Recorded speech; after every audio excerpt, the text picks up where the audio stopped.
sebuah rawa ini, ada sesuatu yang tidak bergerak sama sekali. Ini bukan batu, bukan batang kayu yang hanyut dan tersangkut di lumpur. Bukan permukaan air yang diam karena tidak ada angin. Itu adalah makhluk hidup dengan 4 kaki dan ekor panjang yang menyentuh dasar, dengan mata kuning kecoklatan yang memantulkan cahaya pagi dari permukaan air. Dengan tubuh yang dipersenjatai oleh ratusan sisi keras yang disebut osteoderm, tulang kecil yang tumbuh di dalam kulit membentuk lapis baja alami yang tidak bisa ditembus oleh taring kebanyakan predator. Di sekitarnya, rawa tampak mulai bangun perlahan.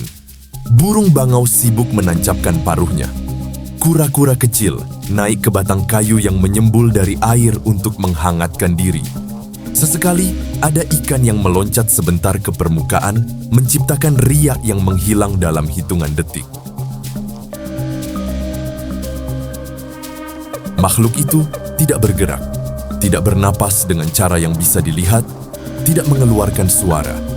Ia sudah di sana sejak sebelum matahari terbit, mungkin sejak tengah malam, mungkin lebih lama dari itu. Ia hanya menunggu hingga seekor rusa yang datang ke tepi air untuk minum itu tidak punya cara untuk membedakan antara batang kayu tua dan sesuatu yang telah sempurna berdiam di sana selama 4 jam, sampai akhirnya jadi terlambat. Ia diseret ke dalam air meski meronta-ronta dan mau diajak menyelam. Ini adalah aligator Amerika, Alligator mississippiensis. Salah satu dari hanya 2 spesies aligator yang masih hidup di bumi saat ini, yang satu di sini di rawa-rawa dan lahan basah Amerika Serikat bagian tenggara, dan yang satu lagi di tepian sungai-sungai terpencil di Cina bagian timur, dalam jumlah yang sudah sangat kritis. Yang ada di hadapan kita saat ini adalah yang bertahan, yang tidak pergi, yang sudah ada di sini jauh sebelum manusia pertama menginjakkan kaki di benua ini, jauh sebelum Everglades punya nama, jauh sebelum ada yang namanya Florida atau Mississippi atau Louisiana, bahkan jauh sebelum nama Amerika saat ini. Aligator telah ada di bumi selama lebih dari 37 juta tahun.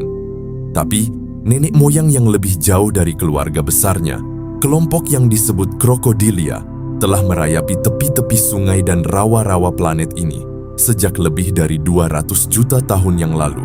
Mereka menyaksikan dinosaurus naik.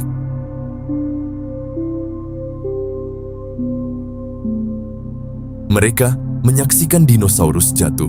Mereka hidup melewati kepunahan massal yang menghapus 3/4 spesies di bumi. Mereka masih di sini, bukan karena keberuntungan, tapi karena desain mereka sudah begitu sempurna sehingga alam tidak punya alasan yang cukup kuat untuk mengubahnya. Aligator yang berdiam di tepi rawa itu tidak bodoh. Ia tidak menunggu karena tidak ada hal lain yang bisa dilakukannya.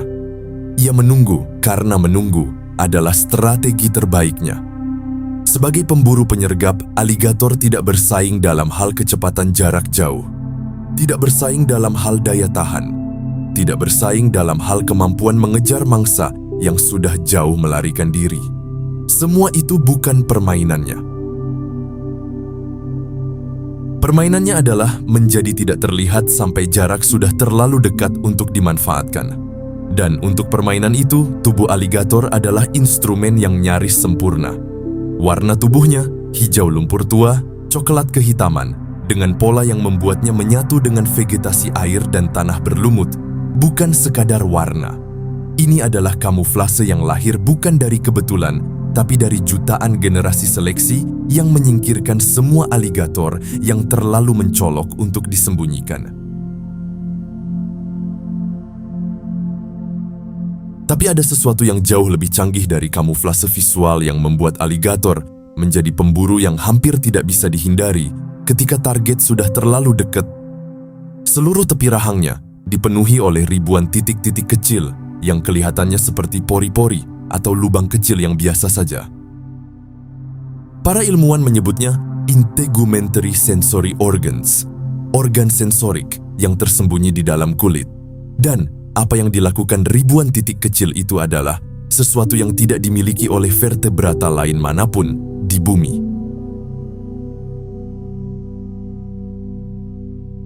Mereka mendeteksi riak air, bukan gelombang besar, bukan gemercik yang terdengar, riak yang dihasilkan oleh seekor serangga yang jatuh ke permukaan air, getaran yang dihasilkan oleh kaki rusa yang menginjak lumpur 20 meter jauhnya, pergerakan air yang tidak kasat mata yang dihasilkan oleh ikan yang berenang di bawah permukaan dalam kegelapan total. Para ilmuwan dari Universitas Maryland membuktikan ini dalam sebuah eksperimen yang sederhana tapi menggugah. Mereka membutakan aligator, menyumbat pendengarannya, dan meletakkannya di kolam gelap yang tertutup. Kemudian, mereka menjatuhkan setetes air ke permukaan kolam. Aligator langsung menoleh ke arah sumber riak itu. Tepat dalam hitungan detik.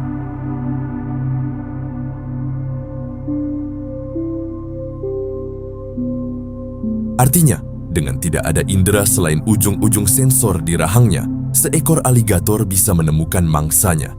200 juta tahun yang lalu, nenek moyang mereka mungkin menggunakan sensor yang sama untuk mendeteksi dinosaurus yang datang ke tepi sungai untuk minum. Pencipta tidak menghapus sistem yang berfungsi itu. Ia menyempurnakannya.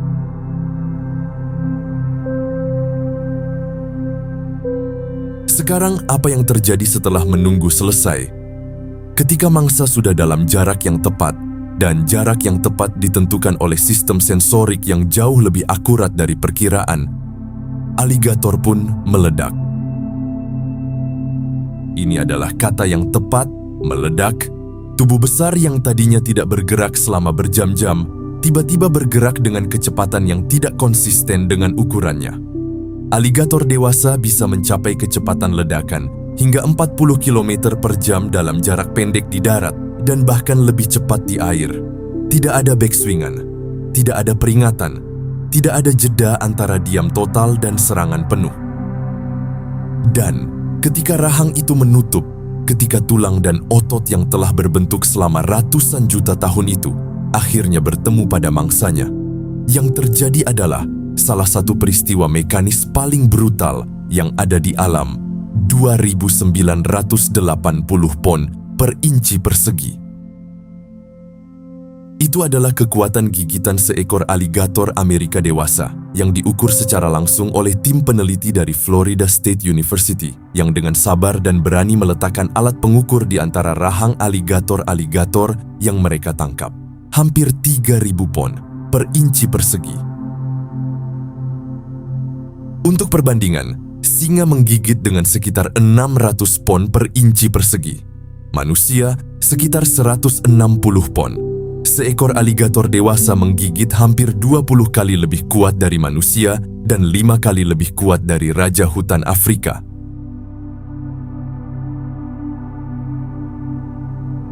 Kekuatan itu cukup untuk menghancurkan tempurung kura-kura laut, salah satu benda paling keras yang diproduksi oleh makhluk hidup.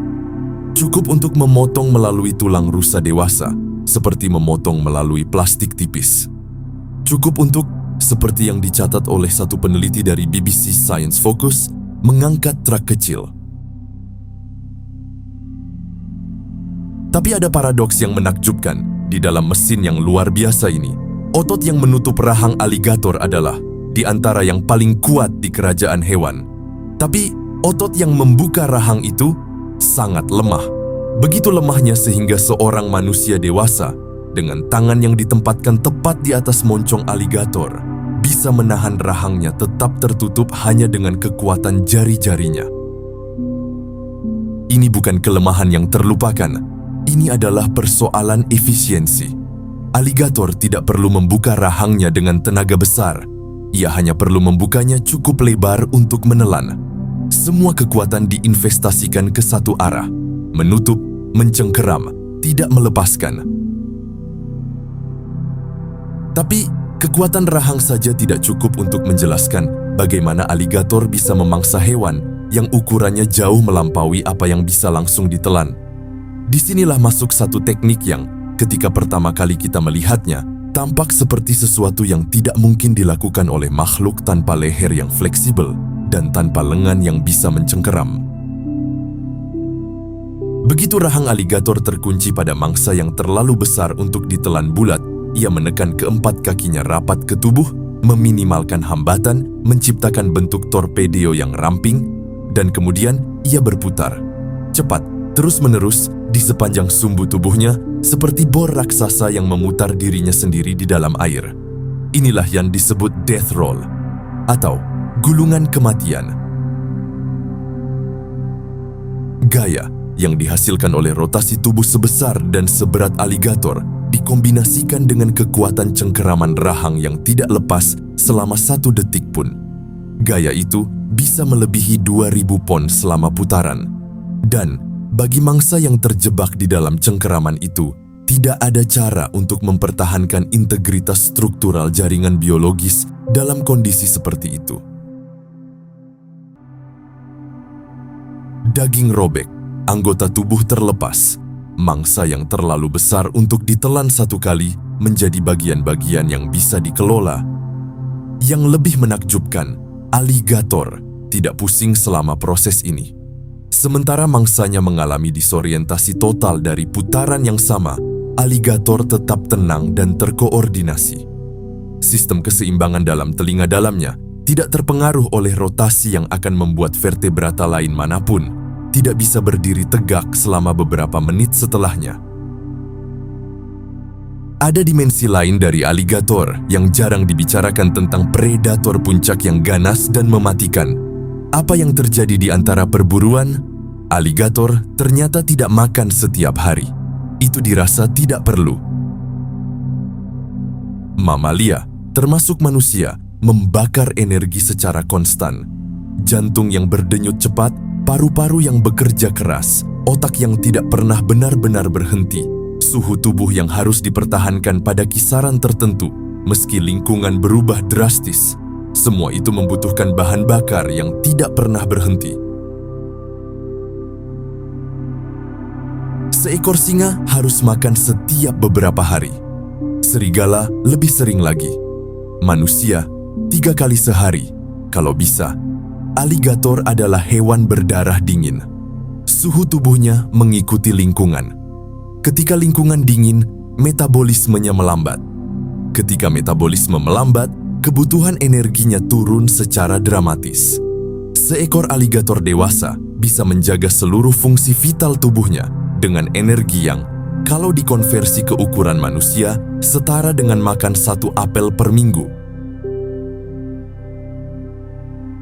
Satu mangsa besar yang berhasil ditangkap bisa menopang seekor aligator selama berminggu-minggu. Di musim dingin, ketika suhu air turun di bawah ambang yang memungkinkan aktivitas normal, aligator bisa tidak makan sama sekali selama berbulan-bulan dan bangun di musim semi dengan tubuh yang hampir sama seperti ketika ia masuk ke dalam kelesuan musim dingin.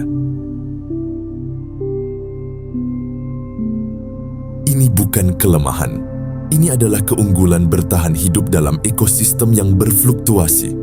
Dalam lingkungan di mana mangsa tidak selalu tersedia setiap hari, kemampuan untuk mematikan kebutuhan energi hingga minimum adalah perbedaan antara bertahan dan tidak. Mamalia predator yang tidak makan selama beberapa minggu mulai memakan ototnya sendiri. Aligator yang tidak makan selama beberapa bulan akan bangun dan siap berburu kembali pada hari pertama yang cukup hangat. Efisiensi yang lahir bukan dari kecanggihan, tapi dari kesederhanaan yang sempurna.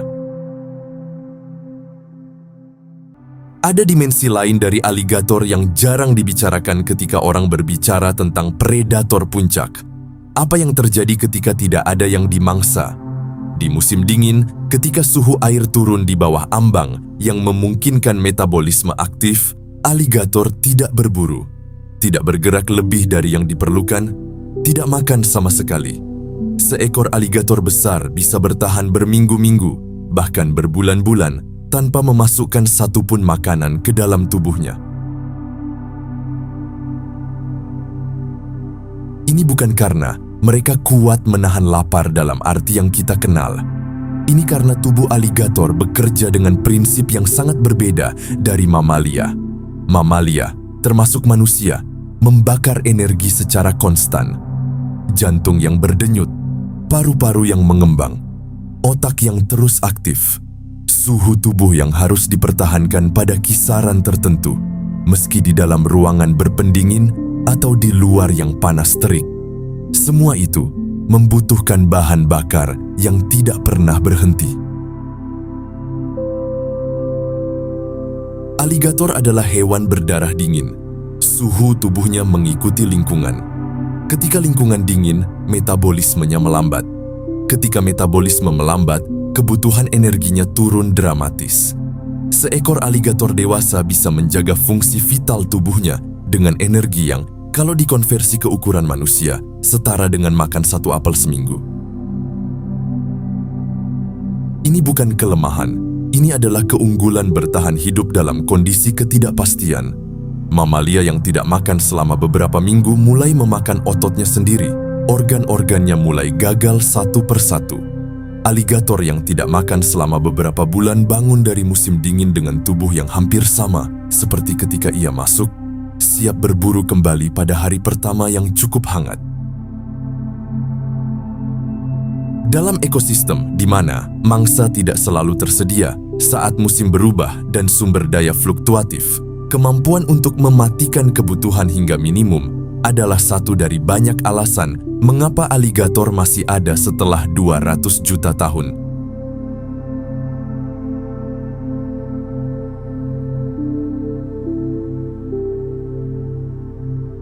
Orang sering mencampurkan aligator dan buaya. Dari jarak jauh, keduanya memang terlihat serupa.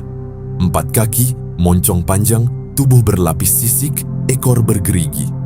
Tapi, perbedaan di antara keduanya lebih dari sekadar soal penampilan, dan memahaminya membantu kita memahami lebih dalam tentang siapa aligator sebenarnya.